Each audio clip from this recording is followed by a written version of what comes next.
Bonjour. Aujourd'hui, on va résoudre un exercice sur la partie nucléaire. C'est un bac. Voilà le texte.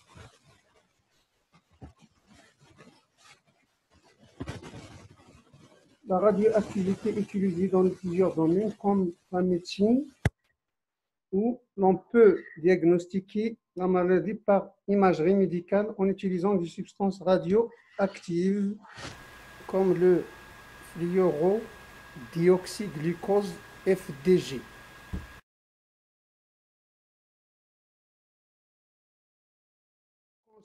Qui contient du fluor radioactif F9-18.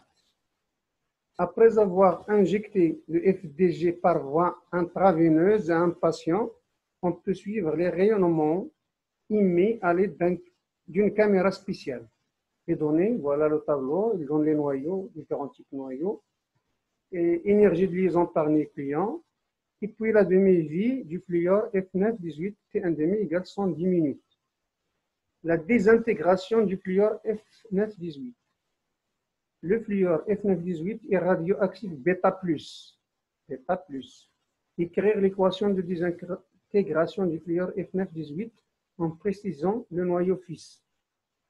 Recopier sur votre copie le numéro de la question et écrire la lettre correspondante à la seule proposition vraie parmi les propositions suivantes A, B, C et D.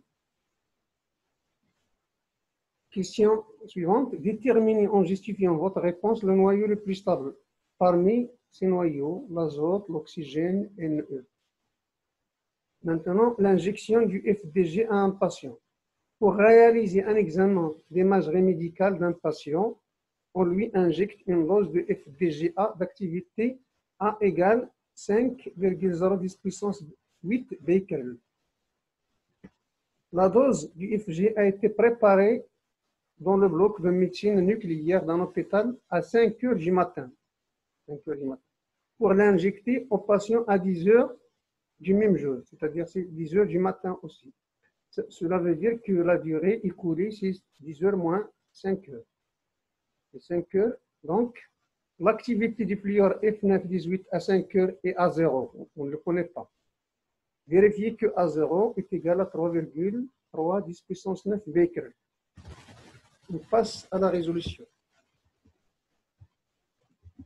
Première question, c'est la désintégration bêta+ du fluor. Écrire l'équation de la désintégration du fluor F9-18 en précisant le noyau fils.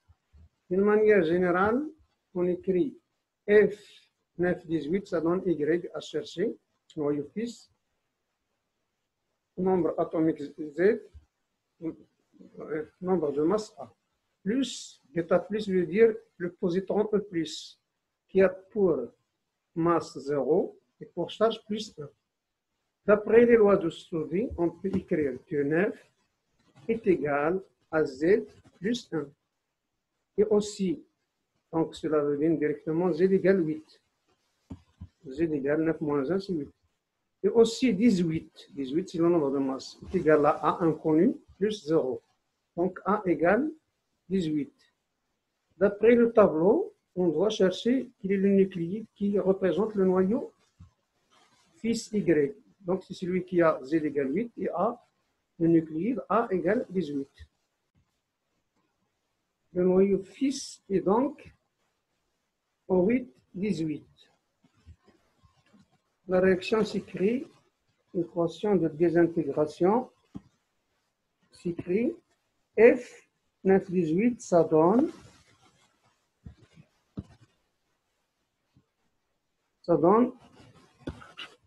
O8, 18 plus le positron. Recopiez sur votre copie le numéro de la question et écrire la lettre correspondante. A, la seule proposition, la lettre correspondante à la seule proposition vraie parmi A, B, C, D. Donc A, le noyau du fluor F9-18 est constitué de 18 neutrons et 9 protons. Non, attention, 18, c'est le nombre de nucléons. Donc, c'est faux. La masse du noyau F918 est inférieure à la somme des masses de ces nucléons. Pareil, c'est la réponse juste. L'unité de l'énergie de liaison d'un noyau est le MeV par nucléon. Donc, le MeV par nucléon, c'est l'unité de l'énergie de liaison par nucléon. Donc, ce n'est pas l'énergie de liaison. L'énergie de liaison par nucléon. Donc, c'est faux. La constante radioactive s'exprime par la relation lambda est égale T1 demi fois log de 2. Non, lambda égale log de 2 sur T1 demi. Car T1 demi est égal log de 2 sur lambda. Donc, ça aussi c'est faux. La seule réponse juste, c'est B. La proposition vraie est donc B. Déterminez, en justifiant votre réponse, le noyau le plus stable parmi ces nucléides. On sait que le noyau le plus stable est celui pour lequel l'énergie de liaison par nucléon est plus élevée. On a donc affaire à consulter ce tableau donné dans l'énoncé. On lit les énergies de liaison par nucléon et on cherche la plus grande valeur. Voilà, ici, vous avez 7, ici 7,7. Donc, c'est la plus grande valeur, c'est pour l'oxygène O8, 18. On va voir. Donc, c'est l'oxygène O8 de 18. C'est l'oxygène O8, 18. L'injection du FDGE à un patient. Pour réaliser un examen d'imagerie médicale à un patient, on lui injecte une dose de FDH d'activité à un instant donné, c'est 5, 18 becquerels. La dose du FDG a été préparée dans le bloc de médecine nucléaire dans l'hôpital à 5 heures du matin pour l'injecter aux patients à 10 heures du même jour. Activité du fluor à 5 heures et à 0. Vérifiez alors que A0 égale 3,19, c'est-à-dire à l'instant où il a été préparé, à 5 heures du matin. Ça, c'est à 10 heures, c'est-à-dire après écoulement de 5 heures. Donc, c'est pas difficile. On vous donne le demi-vie du fluor en minutes. Et un demi égale 110 minutes. Vous avez la relation A de T égale A0 exponentiellement lambda T. Avec lambda est égal log de 2 sur T1 demi. A0 qu'on cherche, c'est A de T sur exponentiellement lambda T. Il peut s'écrire A0 est égal à A de T exponentiellement lambda T. Application numérique, vous avez le temps pour le convertir en minutes, puisque T1 demi c'est en minutes. 50 fois 5 heures fois 60 minutes, ça donne 300 minutes. A de T, c'est quoi?